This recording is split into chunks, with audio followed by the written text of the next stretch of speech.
بسم اللہ الرحمن الرحیم۔ قوم سمود تاریخ کی ایسی قوم تھی جس کو اللہ تعالیٰ نے اونٹنی سے نوازا تھا۔ یہ اونٹنی دنیا کی سب سے بڑی اونٹنی تھی۔ انہوں نے اس اونٹنی کو قتل کیوں کیا اور آسمان سے وحشت ناک آوازیں کیوں بلند ہوئی اور اس قوم کا کیا انجام ہوا؟ آج میں آپ کو قرآن و حدیث کی روشنی میں قوم سمود کے بارے میں ساری معلومات دوں گی۔ حضرت ہود علیہ السلام کے عرصہ دراز کے بعد حضرت صالح علیہ السلام قوم سمود پر مبعوث رسالت ہوئے۔ یہ قوم سمود بن عامر بن ارم بن سا بن نوح کی اولاد میں سے تھے اور حضرت ہود علیہ السلام کے چچا زاد بھائیوں پر مشتمل تھی۔ حضرت ہود علیہ السلام کی قوم کو عاد اولیٰ اور حضرت صالح علیہ السلام کی قوم سمود کو عاد ثانی کہتے ہیں۔ عاد اور سمود چچا زاد بھائی تھے۔ جس وقت عاد اولیٰ پر عذاب نازل ہوا تھا اس وقت عاد ثانی یعنی قوم سمود بے مقام ہجر میں موجود تھی۔ جب قوم عاد بالکل تباہ و برباد ہو گئی اور ان کی ساری زمین خالی ہو گئی تو قوم سمود نے اس پر قبضہ کر کے اسے آباد کیا۔ قوم سمود کے لوگوں کی عمریں 600 سال یا زیادہ سے زیادہ 1000 سال تک ہوتی تھیں۔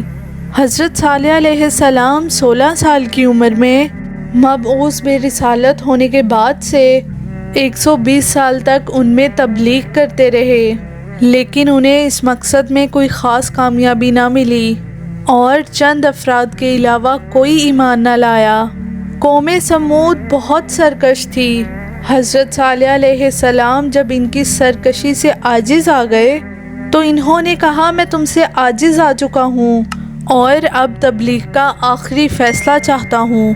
تو قوم سمود نے کہا اگر تم اپنی تبلیغ پر ڈٹے ہوئے ہو تو عید کے دن عیدگاہ میں آ کر ہمیں کوئی معجزہ دکھا کر اپنی نبوت سے ہمیں مطمئن کیجیے گا۔ بالآخر عید کے دن سب جمع ہو گئے۔ ان لوگوں کے سردار جندب بن عمر بن جواس نے اپنے 70 ساتھیوں کے ساتھ مشورہ کرنے کے بعد کہا اے صالح اگر تم اس بہت بڑے پتھر سے جس کا نام قائبہ ہے ایسی اونٹنی پیدا کر دو جو سرخ رنگ کی ہو اور اس کی پیشانی سیاہ ہو اور بدن پر بڑے بڑے بال ہوں، 10 ماہ کی گابن ہو، کم از کم 1 میل کی لمبی اور یہ کہ پیدا ہوتے ہی بچہ دے اور اس میں اتنا دودھ ہو کہ ہم سب اس سے سی ہو سکیں اور اس سے جو بچہ پیدا ہو وہ بالکل ماں جیسا ہو، تب ہم تمہاری تصدیق کریں گے اور تم پر ایمان لے کر آئیں گے، اور اگر تم ہماری یہ شرط پوری نہ کر سکے تو ہم تمہیں زندہ نہیں چھوڑیں گے۔ یہ سن کر حضرت صالح علیہ السلام نے فرمایا کہ اچھی طرح وعدہ کرو کہ اگر تمہارے کہنے کے مطابق اونٹنی پیدا ہو گئی تو تم ضرور ایمان لے کر آؤ گے، اگرچہ تم نے جو بات کہی ہے ہمارے لیے بہت دشوار ہے لیکن ہمارے خدا کے نزدیک کچھ بھی نہیں ہے۔ ان لوگوں نے کہا کہ ہم جو وعدہ کر رہے ہیں وہ اٹل ہے۔ اس کے بعد حضرت صالح علیہ السلام نے اونٹنی پیدا ہونے کی اللہ تعالیٰ سے درخواست کی کہ اس پہاڑ کے بطن سے اونٹنی پیدا فرما دے۔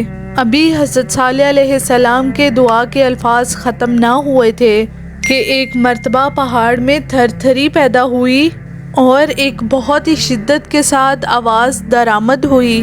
اس کے بعد پتھر شگافتہ ہوا اور اونٹنی پہاڑ کے بطن سے باہر نکل آئی اور فوراً گھاس چرنے لگی۔ وہ لوگ جو اپنی آنکھوں سے اس عجیب و غریب واقعے کو دیکھ رہے تھے سخت حیران ہو گئے۔ اس کے بعد انہوں نے کہا اے صالح اس اونٹنی کے بطن میں جو بچہ ہے اسے ابھی پیدا ہونا چاہیے۔ حضرت صالح علیہ السلام نے فرمایا وہ بھی ابھی پیدا ہو جائے گا۔ چنانچہ اسی وقت بچہ پیدا ہو گیا اور پیدا ہوتے ہی اپنی ماں کے گرد گھومنے لگا۔ یہ دیکھ کر ان کا سردار جندب بن عمر مومن ہو گیا اور اس کے 60-70 میں سے 5 اور ایمان لے آئے۔ سولوی کے بیان کے مطابق اس معجزے کو دیکھنے کے بعد تقریباً تمام قوم سمود کے نمائندے ایمان لانے پر آمادہ ہو گئے تھے، لیکن زواب بن عمرو بن لبید، ارباب بن سامر اور جناب نے مزاحمت کی اور کہا، اے قوم سمود، اس میں کوئی حقیقت نہیں ہے، جو کچھ تم نے دیکھا ہے یہ ایک جادو ہے جو صالح نے کیا ہے۔ ان لوگوں کے اس قسم کے بیانات سے قوم صالح ایمان لانے پر معذور ہو گئی۔ حضرت صالح علیہ السلام کی اونٹنی کی لمبائی 1 میل اور چوڑائی 120 گز تھی۔ اس سے قوم سمود کے تمام جانور ڈرتے تھے۔ وہ جب کنویں پر پانی پینے کے لیے آتی تو سارا پانی پی جاتی تھی، اس لیے لوگوں کو زحمت ہوتی، لہٰذا فیصلہ یہ ہوا کہ ایک دن کنویں سے یہ اونٹنی پانی پیے گی اور ایک دن وہ لوگ انسان اور باقی حیوان پانی پئیں گے۔ چنانچہ ایسا ہی ہوتا رہا، یہاں تک کہ 30 سال کی مدت گزر گئی۔ ایک روایت میں آتا ہے کہ اس اونٹنی کے بالوں سے دوسرے ملکوں میں خرید و فروخت کرتے تھے، یہاں تک کہ کافی مال و دولت اس اونٹنی کے ذریعے فراہم کر لیا گیا۔ ادھر ایک عورت برسر اقتدار تھی جس کا نام غنیزہ تھا، اور اس کی ایک سہیلی تھی جس کا نام صدوق تھا۔ ان دونوں کا حضرت صالح علیہ السلام کی اونٹنی کو قتل کرنے پر اتفاق ہو گیا۔ اسی دوران حضرت صالح علیہ السلام نے اپنی قوم کو باخبر کیا کہ اسی مہینے میں ایک شخص پیدا ہوگا جو اونٹنی کو قتل کر دے گا۔ اس خبر سے عوام بہت پریشان ہو گئی، کیونکہ اس کے انجام میں حضرت صالح علیہ السلام نے نزول عذاب کا بھی حوالہ دیا تھا۔ ان لوگوں کو ایک تو عذاب سے خوف تھا اور دوسرا یہ بھی پریشانی تھی کہ اگر اونٹنی قتل ہو گئی تو جو فائدے ہم اس سے حاصل کر رہے تھے وہ بھی ختم ہو جائیں گے۔ چنانچہ اسی مہینے میں ایک بچہ پیدا ہوا جس کا نام قدار تھا۔ یہ زنا زادہ تھا۔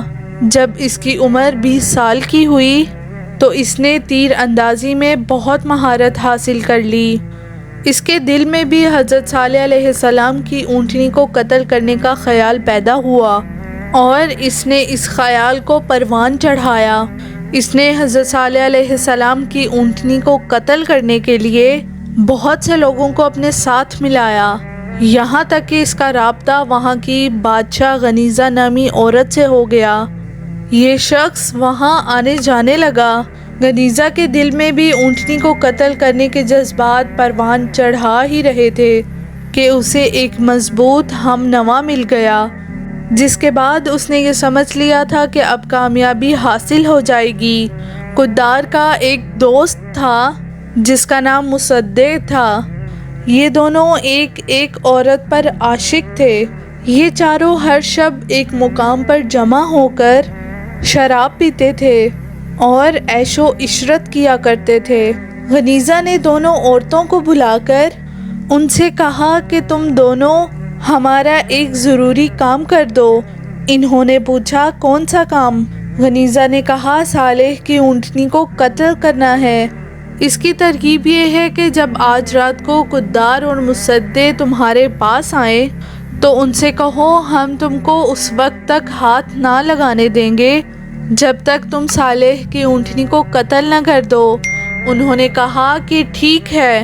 چنانچہ جب رات ہوئی تو ان دونوں کے پاس جب قدار اور مصدق آئے تو ان میں سے ایک نے کہا، ہمیں پانی کی سخت تکلیف ہے، اگر کوئی مہمان آ جائے تو ہم اسے پانی بھی نہیں دے سکتے، کیونکہ آج صالح کی اونٹنی کا پانی پینے کا دن تھا، ہمیں ایک قطرہ بھی نصیب نہ ہو سکا۔ دوسرے نے کہا کہ کاش کوئی مرد ہوتا جو اسے قتل کر کے ساری قوم کا دل ٹھنڈا کر دیتا۔ یہ سن کر یہ دونوں بولے، یہ کون سی کوئی بڑی بات ہے، ہم اسے قتل کر دیتے ہیں۔ چنانچہ یہ دونوں باہر گئے اور انہوں نے کچھ دوستوں کو اپنے ساتھ لیا۔ یہ 7 لوگ حضرت صالح علیہ السلام کی اونٹنی کو قتل کرنے کے لیے تیار ہو گئے۔ یہ لوگ اس راہ میں چھپ گئے جہاں حضرت صالح کی اونٹنی پانی پینے کے لیے گزرتی تھی۔